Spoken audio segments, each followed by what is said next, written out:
uma alegria estar com o povo de Deus nesta oportunidade. Conheço alguns irmãos, fico feliz de estar aqui. Agradeço a oportunidade da liderança de uma cidade, do dirigente da congregação, todos os obreiros. É muito bom adorar a Deus com mais uma parte do povo que irá ao céu. Geralmente meu esposo me acompanha, mas hoje ele também está pregando em outra congregação.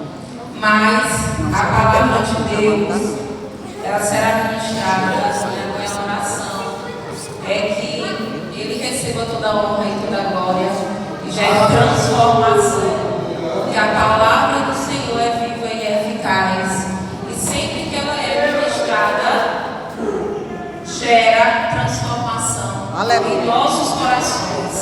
Não me considero pregadora, mas sou serva do Senhor.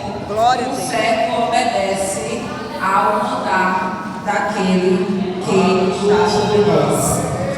Vamos abrir as nossas Bíblias no livro de Apocalipse, capítulo 3.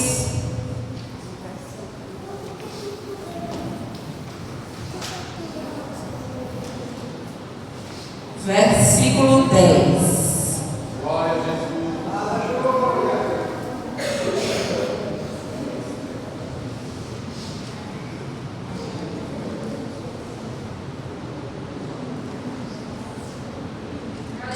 Versículo 10. Capítulo 3, versículo 10. Aleluia.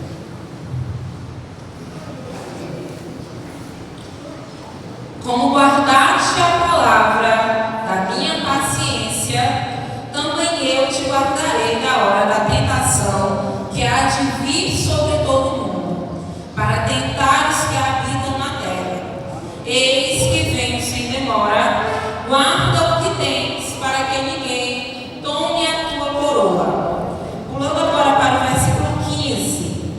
Eu sei as tuas obras, que nem és frio nem quente.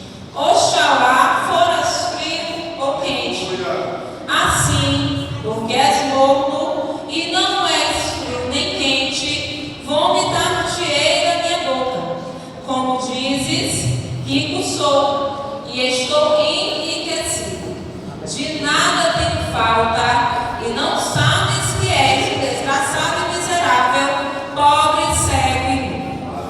Aconselho-te que de mim com um besouro provado no fogo, para que te enriqueças, e vestidos brancos, para que te vistas, e não apareça a vergonha da tua nudez, e que unjas os teus olhos com colírio, para que vejas. Somente até aqui. Nós acabamos de ler dois trechos, mesmo que estejam no mesmo capítulo 3. Esses dois trechos correspondem a cartas diferentes. O primeiro trecho que nós lemos se refere, são palavras de Jesus, que se refere à igreja, uma mensagem dirigida à igreja de Filadélfia. E o segundo trecho que nós lemos é uma mensagem dirigida à igreja de Laodiceia. Então são trechos diferentes, mas aqui nós iremos falar de duas igrejas, dois povos. E por que eu trouxe essa palavra? Porque já tem um tempo que eu venho refletindo, assim como o irmão também sou professora de jovens, e eu venho observando a nossa geração, e hoje é culto de mocidade, isso, culto de jovens. E essa reflexão tem estado no meu coração há um tempo já tem gerado mudanças em mim, porque quando nós lemos a palavra, primeiro ela age em nós. Quando alguém ministra aqui, essa palavra agiu primeiro naquela pessoa que está ministrando. E a partir dessa reflexão que eu fiz, que eu venho fazendo há um bom tempo, que eu venho observando há um bom tempo e analisando, eu trouxe, veio em meu coração, quando o irmão Ezequiel me convidou, veio em meu coração esta palavra. Orei, pedi ao Senhor e veio esta palavra. Porque essas duas igrejas nos trazem lições, duas lições muito importantes, principalmente para a nossa geração, para a nossa juventude. O livro de Apocalipse, ele foi escrito em 95 depois de Cristo, ainda quando estava o imperador Domiciano. Esse livro, ele não inicia já falando dos eventos do arrebatamento. Todos nós sabemos que o livro de Apocalipse fala sobre o arrebatamento, fala sobre o juízo final, as 7 trombetas, os 7 selos, após o arrebatamento, a vitória final de Jesus. Todos nós sabemos disso. E o livro de Apocalipse, ele é o livro da revelação. Mas ele não inicia logo falando sobre esses eventos. Logo no início, o autor se apresenta, o autor é João. As maiores evidências dizem que o autor é João, o discípulo, o apóstolo amado. As maiores evidências dizem isso. E ele fala aqui, João, no capítulo 1, João, as 7 igrejas que estão na Ásia. E ele diz que ele estava isolado na ilha de Patmos. Ele diz, por causa da palavra de Deus e pelo testemunho de Jesus Cristo. Na época, os cristãos eram perseguidos, presos, exilados e mortos. Então ele estava exilado, era uma ilha-prisão, essa ilha de Patmos. Ele estava exilado por causa da mensagem, porque ele não negou o nome de Cristo. E lá, em espírito, o Senhor faz algumas revelações a João. E ele começa a escrever Apocalipse. Mas é interessante que logo no início, ele fala sobre o Jesus glorificado. No capítulo 1, ele diz, semelhante ao filho do homem, vestido até os pés de um vestido comprido, cingido pelos peitos com cinto de ouro. Então ele vai primeiro relatar da visão dele de Jesus glorificado, majestoso.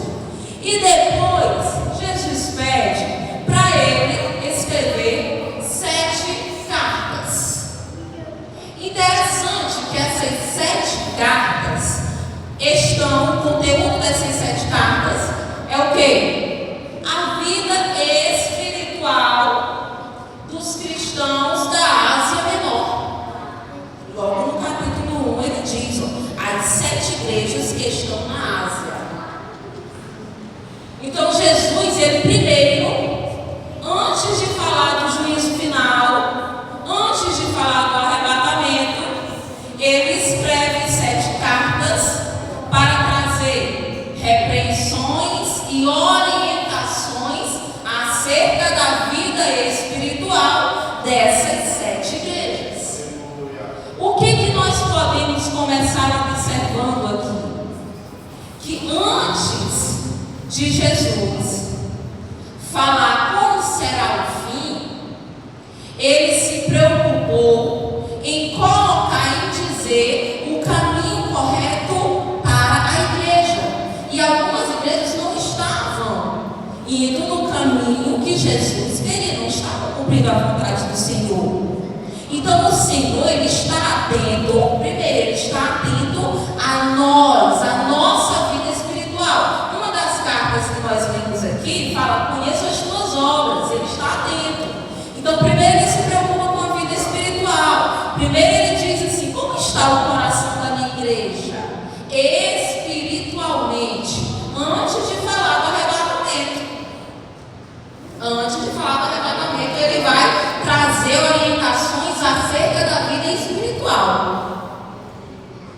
Então, a partir daqui, nós já podemos observar que nós precisamos diariamente nos preocupar com a nossa vida espiritual diante de Deus, porque Ele está atento. E essas 7 igrejas, quais são? Éfeso, Esmirna, Pérgamo, Tiatira, Sardes, Filadélfia e Laodiceia. esses nomes, 7 igrejas, são 7 cidades, que ficavam onde? Na Ásia Menor. Essa Ásia Menor, na época, estava sob o domínio do Império Romano. Roma estava dominando a Ásia Menor. Os cristãos da Ásia Menor estavam sofrendo muitas perseguições. Primeiro porque o próprio imperador, ele queria ser adorado. Ele não aceitava que Jesus fosse adorado. Ele dizia que ele era o Senhor e Deus. E os cristãos que não negassem o nome de Jesus para adorá-lo, seria preso, seria morto, assim como João está preso. Então, aqui, a Ásia Menor era um território que sofria muita perseguição. Essas 7 igrejas estavam sofrendo perseguições, como nós veremos na de Filadélfia. Muitas perseguições. E por isso o Senhor, ele traz um dos motivos de ele enviar essas cartas é acerca disso, orientações em relação a essa perseguição e também para mostrar que há uma luz para esses cristãos que estavam sofrendo. Ele queria mostrar a luz no fim daquela escuridão. Por isso ele pede para enviar as cartas e esse manda escrever o livro de Apocalipse com a vitória final desses cristãos e de todos nós que estamos aqui na terra. Então aqui, a igreja de Filadélfia, o primeiro trecho que nós lemos foi sobre a igreja de Filadélfia. Interessante também é que não havia somente essas 7 igrejas na Ásia Menor. Interessante, não havia só essas 7 igrejas, porque o Senhor, ele escolheu apenas as 7 igrejas, essas 7 igrejas, para enviar essas cartas, essas primeiras cartas.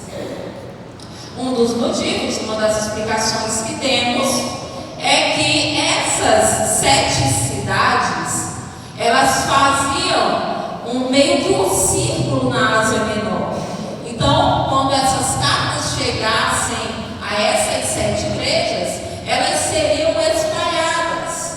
Essas cidades aqui eram cidades influentes, muito influentes na Ásia Menor. Então, essa mensagem seria automaticamente espalhada quando chegasse nessas 7 igrejas. Essas igrejas, Éfeso, nós não falaremos sobre a igreja de Éfeso, mas Éfeso, Paulo, na terceira viagem missionária, evangelizou, esteve em Éfeso, e esse evangelho, a partir da cidade de Éfeso, foi espalhado, por isso que chegou em Filadélfia, em Laodiceia e nas outras cidades, certo? Não diretamente, há algumas pessoas que pensam que Paulo esteve diretamente nessas igrejas, nessas 7, ou em todas as igrejas da Ásia Menor. Não, ele esteve em Éfeso na terceira viagem missionária dele, e os discípulos de Paulo, aqueles que foram sendo evangelizados, foram espalhando o evangelho chegou em Filadélfia e em Laodiceia. Filadélfia, a carta de Filadélfia, toda a carta, não há repreensão de Deus para com aqueles cristãos. Há na de Laodiceia, que nós falaremos já, mas na de Filadélfia não há repreensão, há elogios. Interessante é porque a igreja de Filadélfia, ela foi considerada por Deus como uma igreja fiel. E detalhe, a igreja de Filadélfia era uma cidade muito rica. Em Filadélfia havia uma rota comercial muito importante, e isso fazia com que houvesse um pluralismo cultural e religioso muito grande. Ali tinham muitas religiões, ali tinham muitas culturas. Como era rota comercial entre Ásia e Europa, muitos povos chegavam e saíam o tempo todo da cidade de Filadélfia, assim como da Ásia Menor no geral.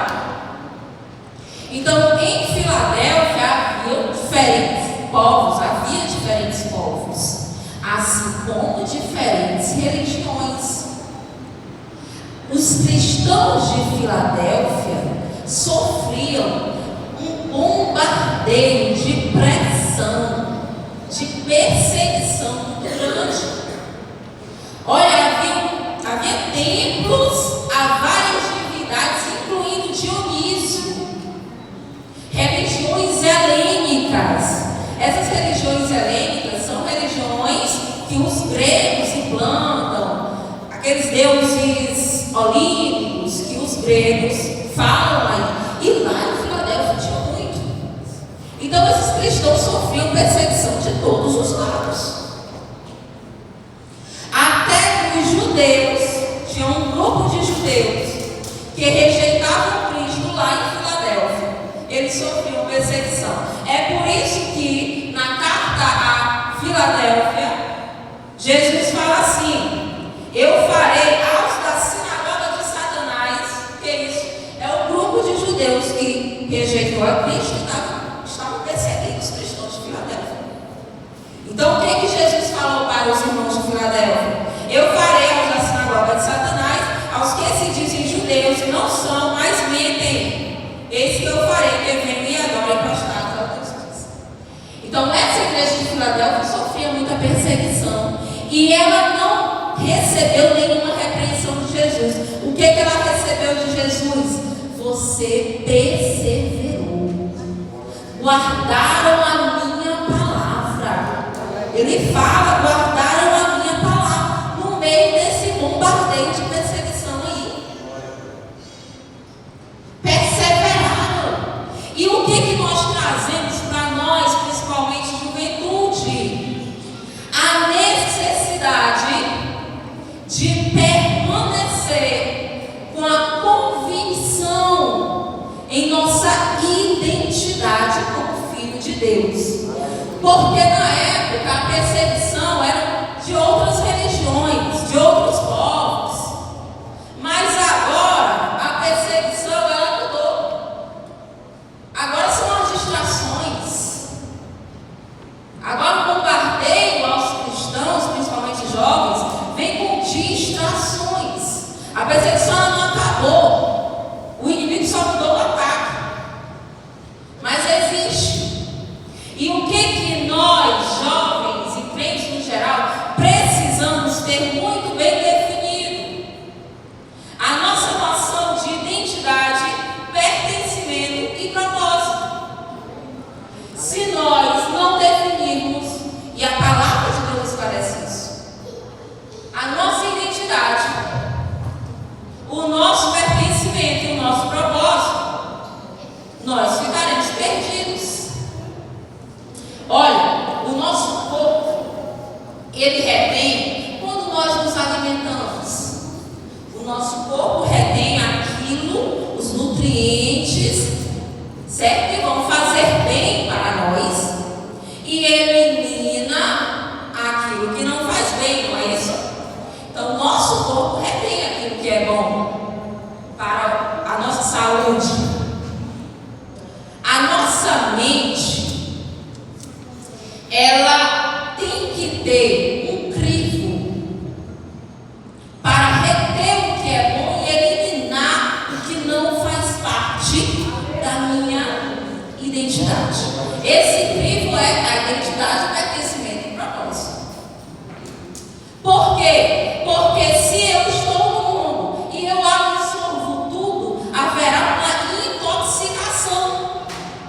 Se a minha mente absorve, se eu não tenho o crivo de quem eu sou, da minha identidade em Cristo, Filho de Deus, povo exclusivo de Deus, geração eleita e sacerdócio real, se isso não está muito bem definido em minha mente, haverá uma intoxicação, porque nós estamos em um mundo de bombardeio, de perseguição, de distrações, de entretenimento.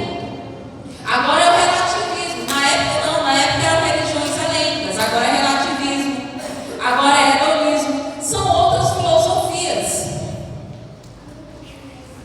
Então a nossa mente precisa ter, de forma muito convicta, identidade, Filho de Deus. E a palavra do Senhor diz isso sobre a nossa identidade em João, capítulo 1, versículo 12.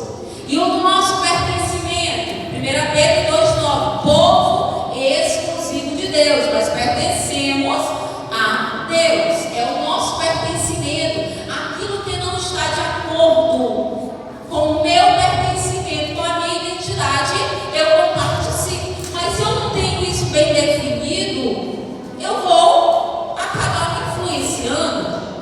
É isso que é preocupante em nossa geração. E o nosso propósito, em Efésios 2,10, porque somos feitos sua, criados em Cristo Jesus para as boas obras. Criados em Cristo Jesus para as boas obras. O objetivo, as boas obras aqui na terra, adorá-lo, servi-lo. Então nós precisamos, jovens, ter isso muito bem definido. A nossa identidade como filho de Deus. Aquilo que não faz parte da minha identidade eu não aceito. O meu pertencimento como povo exclusivo de Deus. Aquilo que não está dentro dessa ideia de pertencimento, eu rejeito. E o meu propósito, aquilo que não está de acordo com o meu propósito como filho de Deus, criado para adorá-lo e servi-lo, eu rejeito. A igreja de Filadélfia foi elogiada pelo Senhor por essa perseverança. Em meio à oposição, se manteve fiel. A igreja de Filadélfia. Todos nós, porque alguns jovens podem pensar, algumas pessoas podem pensar assim, certo? Mas, às vezes, aquele prazer ou aquela atitude, aquela brincadeira ali, vai trazer alguma coisa boa para mim. Se nós compararmos e pensarmos que aquele prazer ou aquela brincadeira será por um momento e após essa vida que nós passaremos uma eternidade que não terá fim com o Senhor, nós precisamos todos os dias pensar nisso, todos os dias lembrar que o Senhor, Ele falará, servo bom e fiel, entra no gozo do teu Senhor. Precisamos ter isso muito bem definido. E já partindo lá para o versículo 15, quando ele vai falar da Laodiceia, porque a Filadélfia elogiou, perseverante na tua palavra, em meio à oposição. Quando ele vai falar Laodiceia, ele diz o quê? Olha, vocês não são frios nem quentes. Você está ali no morro. E por que o morro não é preocupante? Porque o morro não parece saudável. Aquele que está em cima do muro ali, eu não sou nem fervoroso, mas também eu não estou desviado. Vem para o culto, está no culto, está nos ensaios, está em tudo, mas não está entregue completamente de alma ao Senhor. Isso é preocupante, porque o Senhor quer que nós sejamos fervorosos. Veja que ele falou à igreja de Laodiceia: olha, vocês não são quentes nem frios, são ali está no morro. Preocupante, precisamos ser fervorosos. É o que o Senhor fala à igreja de Laodiceia, que quer que eles sejam fervorosos. O Senhor está atento à nossa oferta diante dele, a nossa oferta diária, todos os dias, o nosso serviço ao Senhor, a nossa vida diária, o Senhor está atento. Essa oferta que nós entregamos, não estou falando de dinheiro, a oferta eu falo do nosso corpo.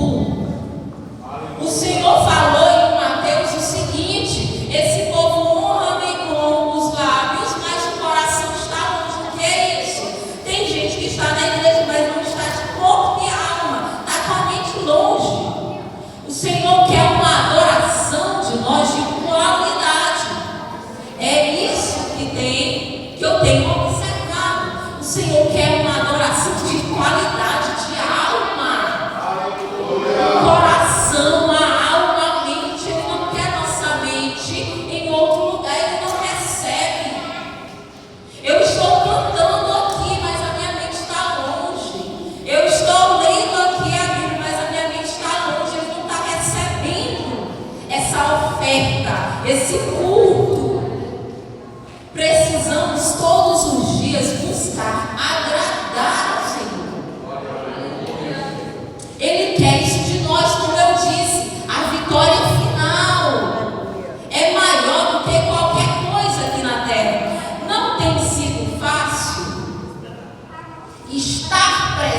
ambiente do culto, estar ligado com Deus, porque, claro, no dia a dia todos nós trabalhamos, mas precisamos estar ligados com Deus, oferecer logo as primícias ao iniciar o dia, o nosso dia, estar conectado com Ele, e no culto principalmente, oferecer uma adoração de qualidade a Ele.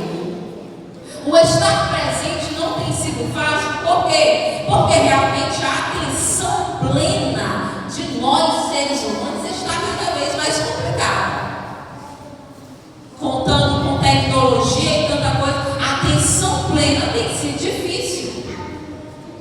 E agora o que eu faço se a minha mente o tempo todo se distrai? Nós precisamos, primeiro, que se nós temos como tesouro adorar em nosso coração, adorar a Deus todos os dias, nós buscaremos adorar. Outras coisas não roubarão o nosso coração. Segundo, precisamos nos esforçar. Precisamos nos esforçar para dar uma adoração de qualidade ao Senhor. Precisamos nos esforçar para estar aqui na igreja de corpo, de alma, espírito, coração, mente, tudo. Esse é o culto que agrada ao Senhor. Essa é a oferta que agrada ao Senhor. Ah, eu tenho um carro na igreja, mas faço por fazer. Essa oferta não tem agradado ao Senhor. Como a igreja de Laodiceia, a igreja de Laodiceia fazia cultos, fazia os trabalhos normalmente, mas o coração, a vida espiritual não estava fervorosa diante dele. O Senhor repreendeu. Por que que lá no final de Laodiceia, na carta de Laodiceia, ele diz assim: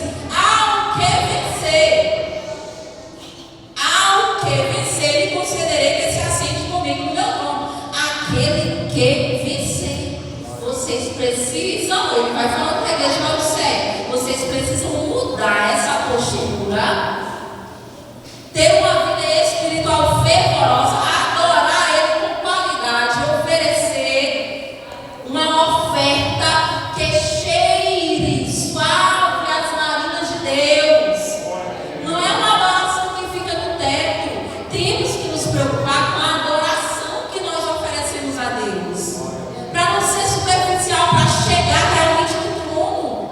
Aquele que vencer se assentará com Jesus, como ele diz aqui. Então tem muitas pessoas aqui na igreja de Laodiceia, ele estava dizendo: olha, tem muitas pessoas aí, tem que se preocupar com o céu, lembrar do céu. Só aqueles que vencerem, a vida espiritual fervorosa, plena, entregue, santa, obediente, é que se assentará comigo, irá ao céu. E engraçado também, para finalizar, é que quando o Senhor fala à igreja de Laodiceia, no trecho que nós lemos, ele usa elementos do contexto da cidade de Laodiceia, que inclusive é até paradoxal, porque a igreja de Laodiceia era muito rica, a cidade era muito rica, e ele falou o que para eles? Compre de mim ouro provado por fogo, para que te riquezas. Olha que paradoxo. A cidade mais rica, uma das mais ricas da região, ele estava dizendo que vocês são pobres espiritualmente, mas eles se achavam autossuficientes por causa da riqueza, e o Senhor estava repreendendo em relação a isso. Outra coisa que ele fala à igreja de Laodiceia: compre de mim vestidos brancos. Outro paradoxo, porque a igreja de Laodiceia, a cidade de Laodiceia, era uma cidade que fabricava uma lã negra e distribuía para toda a região. Eles eram a cidade da moda. Eles fabricavam as melhores roupas. Mas o que Jesus disse? Compre de mim vestidos brancos para que te vistas. Ou seja, eles estavam orgulhosos demais. Orgulhosos demais. E o Senhor está eles aqui. Pedindo o quê? Para que eles se humilhassem diante de Deus. A cidade de Laodiceia era tão orgulhosa que houve um terremoto lá em 60 depois de Cristo e o imperador romano ofereceu uma ajuda financeira à cidade de Laodiceia. A história diz que a cidade de Laodiceia não aceitou, porque eles disseram que não precisavam de ninguém. Não precisavam de ninguém para reconstruir a cidade, porque eles tinham dinheiro demais. E realmente eles eram muito ricos. Essa autossuficiência e orgulho entrou na igreja. É isso que Jesus está falando na carta. A autossuficiência entrou na igreja. Por isso que ele diz, ó, como dizes, rico sou enriquecido, de nada tenho falta. Não sabes que és miserável e pobre e cego. Então, o que ele estava dizendo? Espiritualmente, o orgulho estava destruindo a vida espiritual deles. Então, o que nós aprendemos nessas duas cartas aqui? Primeiro, a ter convicção da nossa identidade em meio à oposição, sermos elogiados como a igreja de Laodiceia foi. E segundo, termos cuidado com orgulho e com a mornidão espiritual. Oferecer a Deus uma oferta de qualidade, oferta à adoração de qualidade. Quando eu falei oferta, a adoração de qualidade, serviço de qualidade. O que estivermos fazendo, precisa ser com todo o nosso coração e mente. Quando o Senhor fala, amarás o Senhor teu Deus de todo o teu entendimento, de todo o teu coração, de toda a tua alma, é porque Ele não quer, Ele não aceita ofertas incompletas. Ele quer o estar presente em nosso espírito, nosso corpo, nossa alma e nossa mente. Uma adoração de qualidade. Um serviço de qualidade. Aleluia. É isso que Ele pede de nós. Essas cartas foram para as igrejas da Ásia Menor, mas tem uma aplicação universal para nós, porque o Senhor, Ele pediu para deixar registrado para nós, para a nossa vida espiritual. Então nós aprendemos que nós devemos todos os dias nos preocupar com a nossa vida espiritual diante de Deus, porque Ele está atento ao que nós entregamos a Ele. Ao que nós entregamos a Ele, como nós estamos nos comportando diante das influências do mundo. E ao final, o livro de Apocalipse nos mostra, ao final nós teremos a grande vitória, que é passar a eternidade com o Senhor. Precisamos nos manter fiéis